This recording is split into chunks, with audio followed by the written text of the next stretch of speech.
Let me start with a personal story. This year, as usual, I've spent my summer in the United States, in the wonderful Pacific Northwest, helping Microsoft to build large-scale infrastructure. But this year was different.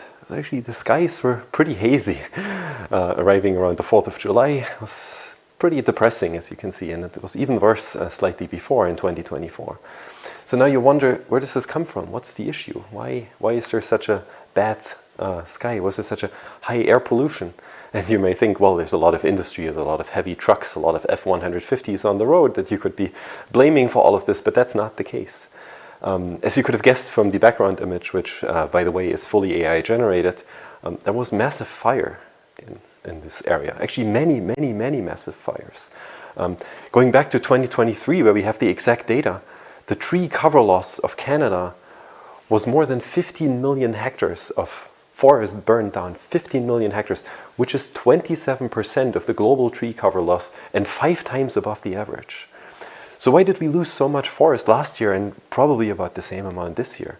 Well, if you look at the last couple of decades of global warming, or basically how the Earth is warming, as you see here in this animation counting from 1980 up to the modern times, you can see here, well, this area up here is pretty heavily affected. But you're currently in Abu Dhabi, you're currently in the Middle East, where we have a similar effect. So it's also very heavily warming. Actually, much of the Northern Hemisphere is very heavily warming. And so now the question is, what does that mean for us? Where do we go? Well, it could be relatively devastating. So some of these things that happened very recently, it was actually the highest temperature on record, 50.8 degrees Celsius, observed just a couple of months ago in Abu Dhabi, in the United Arab Emirates, just following a pretty reasonable, pretty bad flood in April 2024, disabling much of Dubai and much of the Emirates again, and canceling many flights and having a high impact on human life. You can even see it on this NASA-provided satellite image. This is before the flood, and this is right after the flood. You can see there's a very large amount of water standing there. And if you're wondering where you are, you're in Maria Island right now, which is a small area up here. You can't really see how bad it was affected, but friends tell me that it was actually also quite heavily affected, like the whole United Arab Emirates. So how did that happen? Well, many people blame global heating for this, or urbanization. Basically that the Earth is drier than usual in this area because it has been heated up so much, and then when there is a little rainfall, it turns into a surface that is completely isolating and not picking up any water, and thus flooding large areas immediately. And so that's of course a big problem. And so the question is, how do we deal with that? And here I would go back to be a technologist myself, and I would ask another technologist, what can we do? How can we help? Well, obviously computers can help us to simulate the climate, to predict the climate, as we are doing today. But let's ask Jensen Huang, the co-founder and CEO of one of the biggest companies on the planet today, definitely one of the biggest computing companies, about climate change simulations. So climate simulation is basically impossible today. Predicting the average is possible, as we know. When we have the Paris Agreement, we have many predictive simulations that predict the average.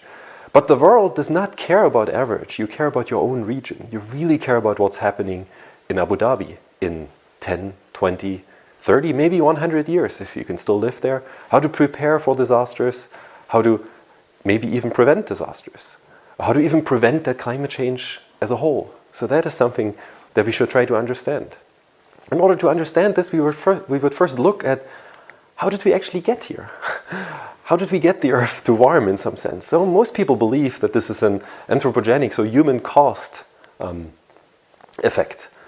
So this really means we need to go back to human history, starting very early on when humans were not having such a big effect on Earth, from Stone Age, Bronze Age, Iron Age, then entering construction manufacturing ages, Roman technology, medieval technology ages, Renaissance age, Industrial Revolution, towards the more modern technology-driven human chapters, like the atomic age, the space age. Now many of us begin to remember the digital revolution, which I lived through, the information age, where we linked up all these digital devices in the internet to create global connectivity, completely changing the face of the planet and changing the way humans interact, to the data age today.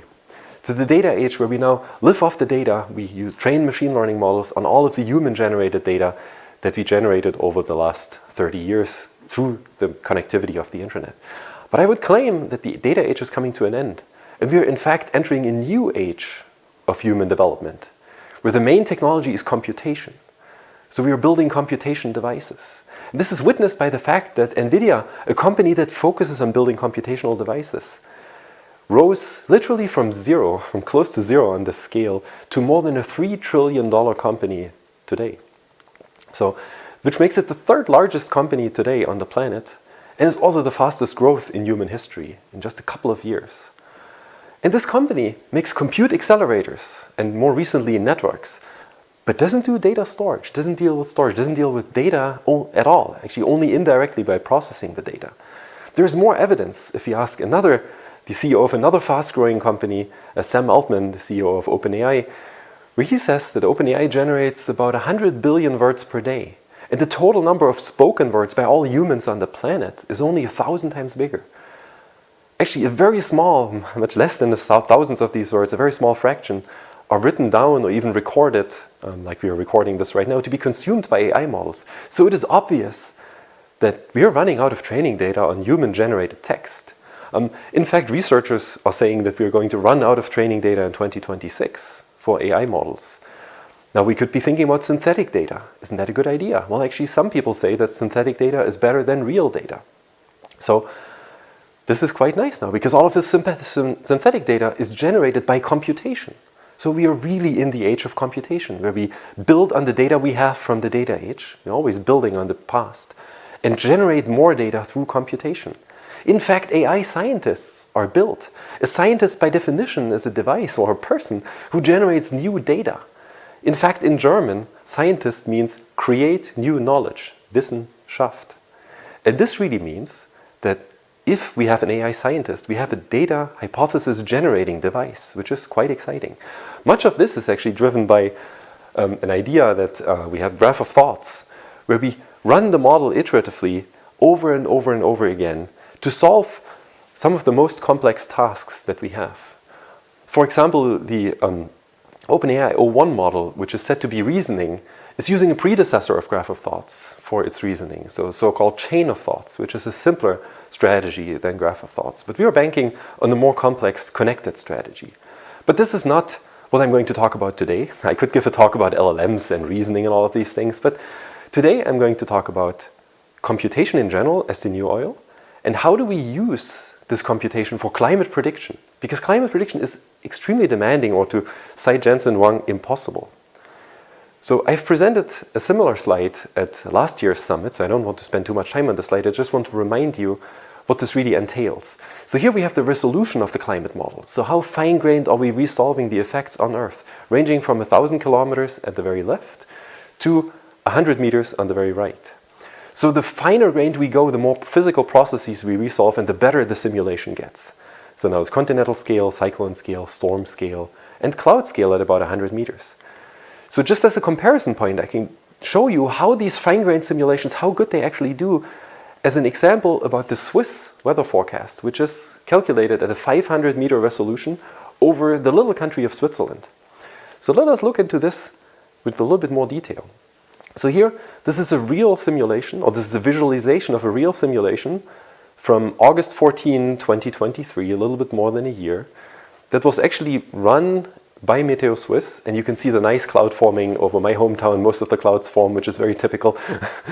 And you can really see how the weather develops and how the weather works. And this is showing that fine-grained simulations give you a lot of information that you can draw from. The only problem is that this country is very small. Switzerland is about 1/6,000th, or smaller than 1/6,000th of the Earth. And now we can run this over Switzerland, but we cannot run it at a planetary scale, at a 500-meter resolution. In fact, if we would do it, we would require about 50 petabytes of storage just to store a single simulation. And then we would need multiple ensemble members here on the y-axis. So a single simulation is not enough. Now the question is, how long does it to compute those? Well, we have laptop scale compute there. As we increase the compute power, either more ensemble members or finer resolution, we go to the top right. And then we get towards some supercomputers, the Levante system in Germany, dedicated to climate simulations, the LUMI system, or the largest computers on the planet today. All of those have still areas where we cannot compute, of course, with the high resolution. You're already seeing that we get to 1.5 kilometer resolution here. And actually the target of the Earth Virtualization Engine Summit and discussions that we had in Berlin last year was really to go much finer grained to about a 1 kilometer resolution at multiple ensemble members. So it's not possible today. What can we do? Well, we can build faster supercomputers and we can deploy machine learning techniques. I discussed both of those at last year's ADIA Lab Summit. I also discussed how to use data, compute, and models. I don't want to repeat this. I just want to remind you that this update talk builds on this.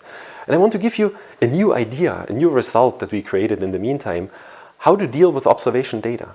Remember this tool chain, this is the typical climate simulation tool chain. You go from observation data from satellites, planes, balloons, stations, and you assimilate this into a weather and climate field, which is then run through a climate simulation to predict the future. Like this is the present, then we go into the future. And then the output data is then analyzed to get climate insights. This is the typical tool chain that hasn't changed over the last couple of years and also not the last year. But what did we contribute? Well, we took the model, like the little brain that you can see up here, to take all of this unstructured data, because we have a whole lot of unstructured data on the planet today. We have all these sensors, again, satellites, planes, stations, buoys, all kinds of things, including balloons that go up. But it's very sparse data.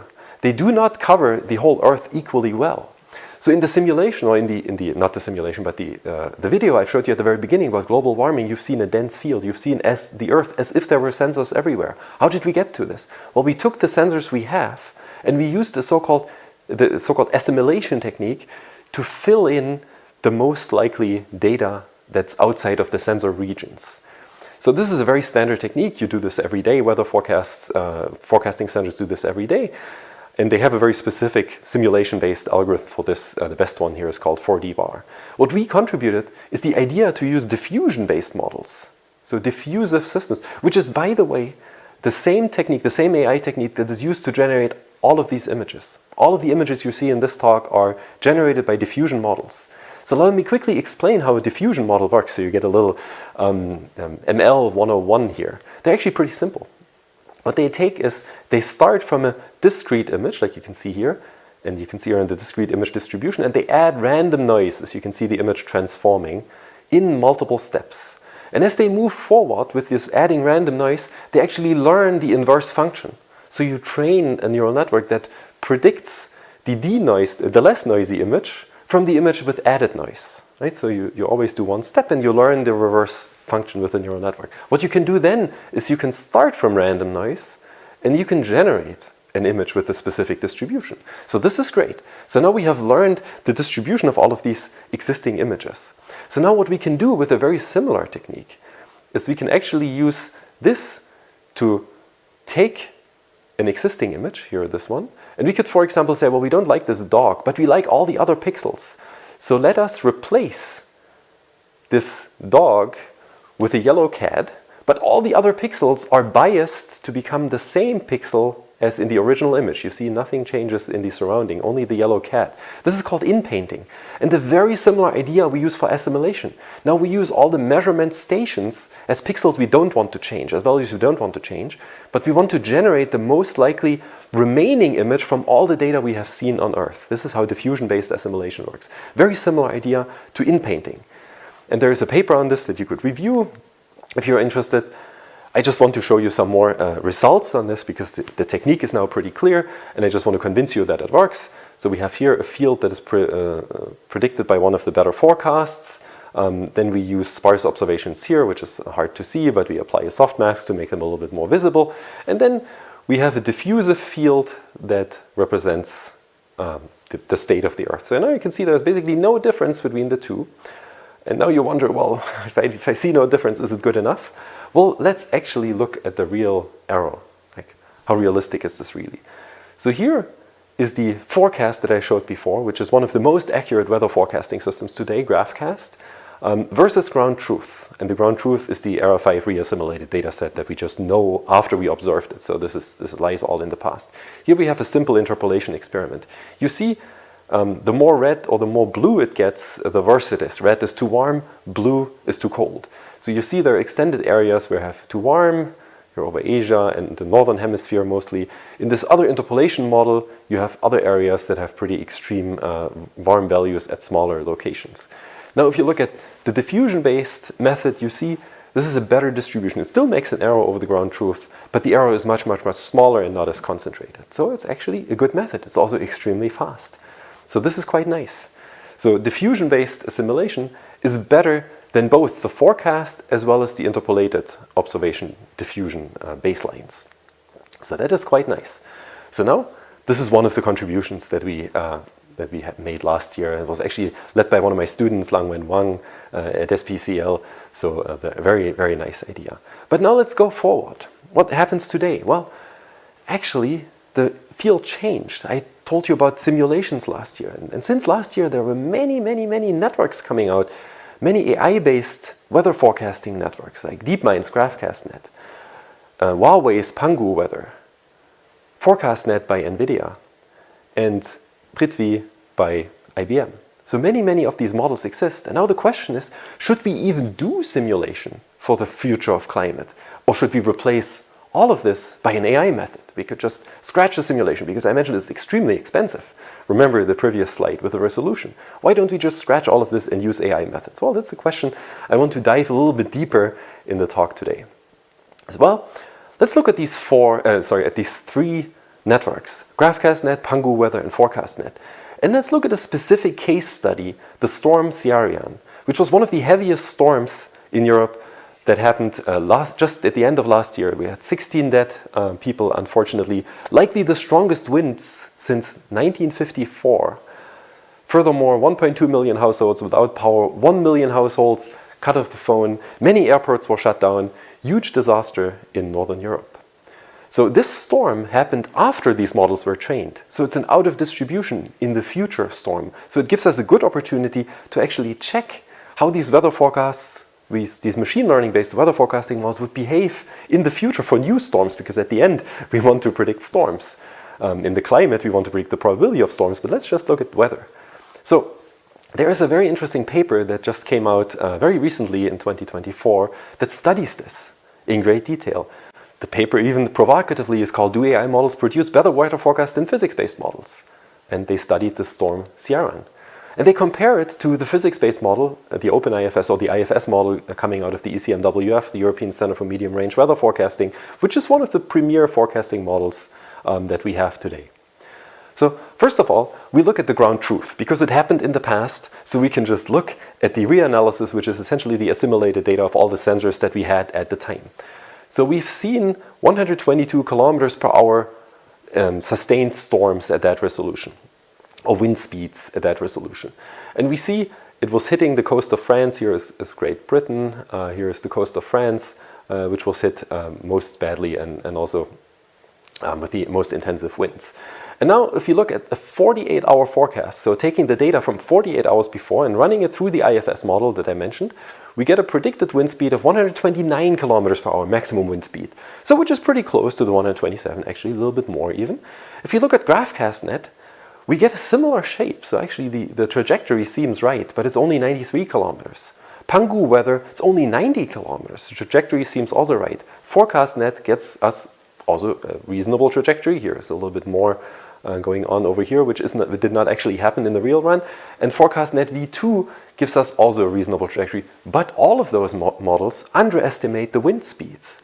So now one of the problems is that, for example, the country of Germany would issue severe storm warnings only above 100 kilometers per hour.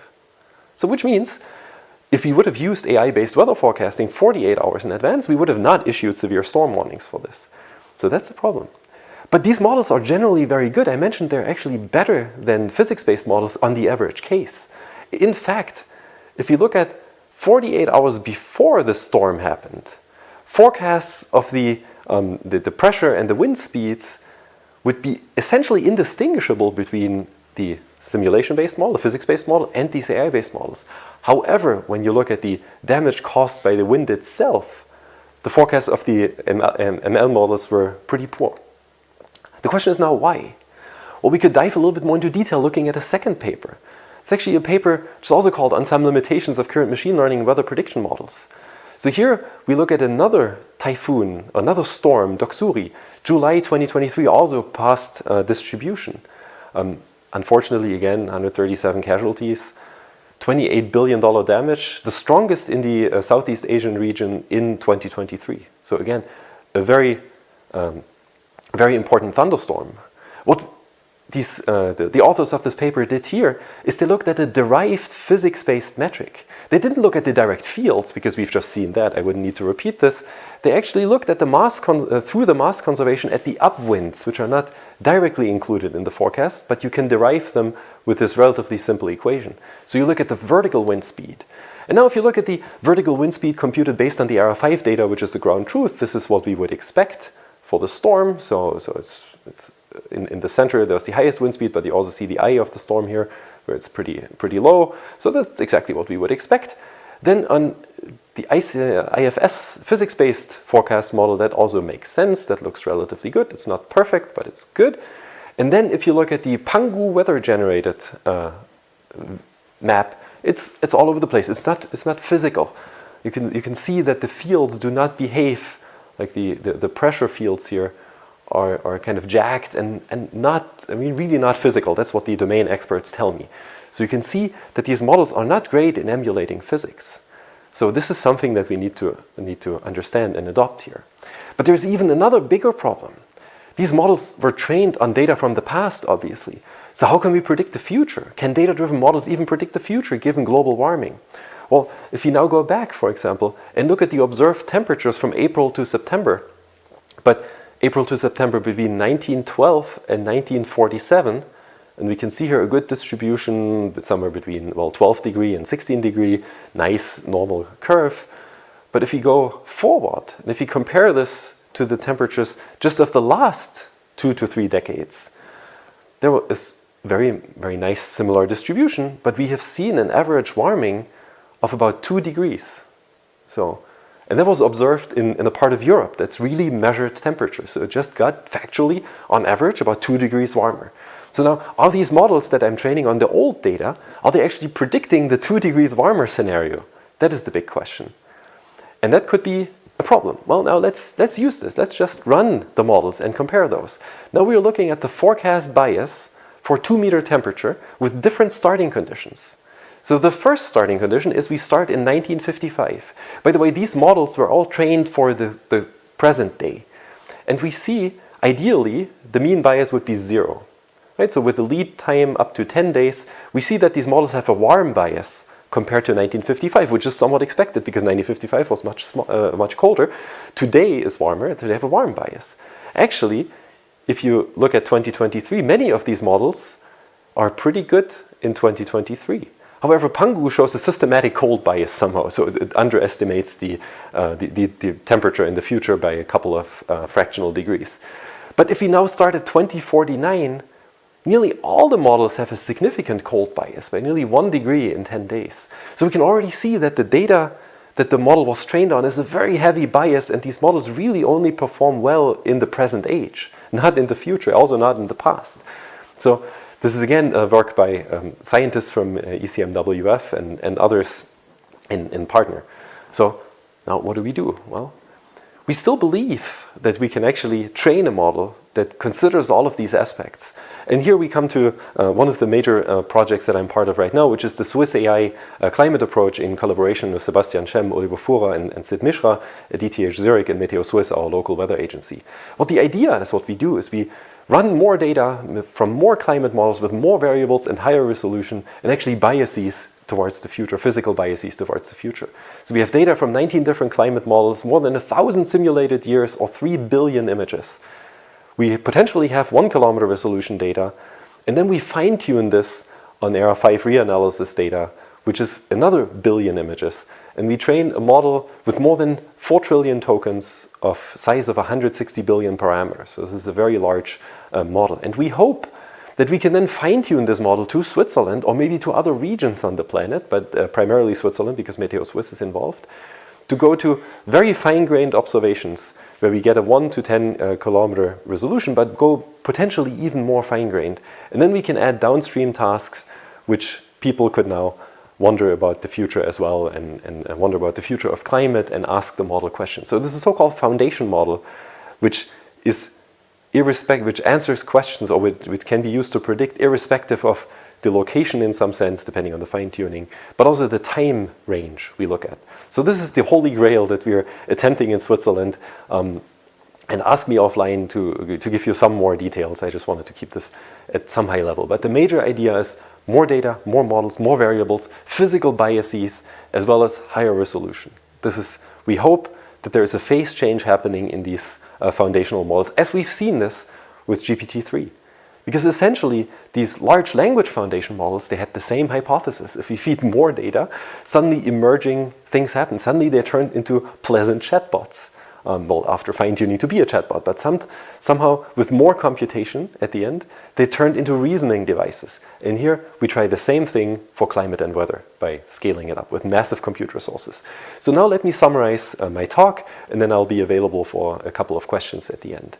So first of all, I mentioned that computation is the new oil. So we should all invest into computation. We should go and really embrace computation as a data generator, as a device to train models.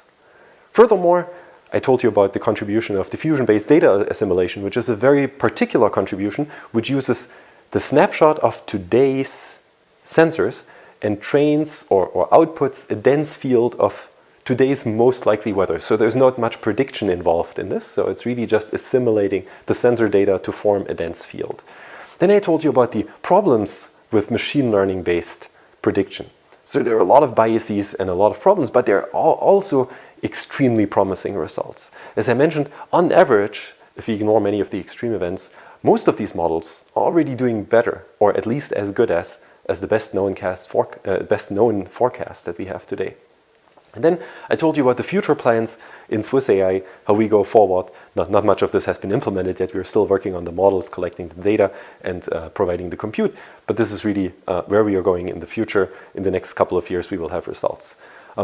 Another interesting side effect that we're still working on, all of the data that we have observed of the Earth, we want to democratize. Currently, it's 6 petabyte of data storage. But we have a compression method that I also talked about last year at the ADIA Symposium, where we can compress this data by 1,000 times, turn it into 6 terabyte, which then fits on your thumb drive. And then you can generate the images that I've shown before, or this video that I've shown at the very beginning, or any other video about weather scenarios like wind speeds, tornadoes, or heavy winds, temperature distributions, rainfall distributions from that ERA 5 dataset. So that would be quite nice if anybody could do it. Furthermore, we are really looking forward to fruitful exchanges. I'll be here for the next couple of minutes for questions. Thank you very much.